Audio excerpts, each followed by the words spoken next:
முத்தமிழறிஞர் டாக்டர் கலைஞர் அவர்களின் நூற்றாண்டு விழாவை முன்னிட்டு முதலமைச்சரின் விரிவான மருத்துவ காப்பீட்டு திட்ட முகாம், சிறு குறு மற்றும் நடுத்தர தொழில் செய்பவர்களுக்கான கடன் வழங்கும் முகாம், புதிய மகளிர் சுய உதவி குழுக்கள் அமைத்தல் மற்றும் கடன் வழங்கும் முகாம் நடைபெற்றது. செல்வபுரம் பகுதி கழக திமுக சார்பில் வார்டு எண் 77 பகுதியில் உள்ள கதிரியாப்பள்ளி மண்டப அரங்கில் பொள்ளாச்சி தொகுதி பாராளுமன்ற உறுப்பினர் சண்முக சுந்தரம் ஏற்பாட்டில் தொடர்ந்து 2வது நாளாக நடைபெற்றது.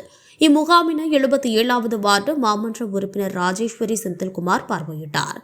இம்முகாமில் கலந்து கொண்டு பயன்பெற்ற பொதுமக்கள் கழகத் தலைவர் மாண்புமிகு தமிழ்நாடு முதலமைச்சர் மு க ஸ்டாலின் அவர்களுக்கு நன்றி தெரிவித்தனர் என்பது குறிப்பிடத்தக்கது. இந்நிகழ்வில் திமுக பகுதி கழக வட்டக்கழக நிர்வாகிகள் மற்றும் பொதுமக்கள் திரளானோர் கலந்து கொண்டனர்.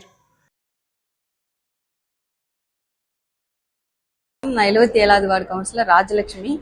எங்கள் 77வது வார்டில் முத்தமிழறிஞர் டாக்டர் கலைஞர் அவர்களின் நூற்றாண்டு விழாவை முன்னிட்டு முதல்வரின் விரிவான மருத்துவ காப்பீட்டு திட்டம் முகாம் நடைபெற்று கொண்டிருக்கிறது. 14, 15 ஆகிய தேதிகளில் சிறப்பான முறையில் நடைபெற்றது.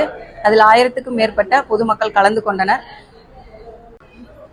இதில் கோவை மாவட்ட பொறுப்பு அமைச்சர் அண்ணன் முத்துசாமி அவர்களுக்கும், பாராளுமன்ற தொகுதி உறுப்பினர் அண்ணன் கு சண்முக சுந்தரம் அவர்களுக்கும், எங்களது மாவட்ட செயலாளர் அண்ணன் ரவி அண்ணன் அவர்களுக்கும் மிக்க நன்றிகளை தெரிவித்துக் கொள்கிறேன்.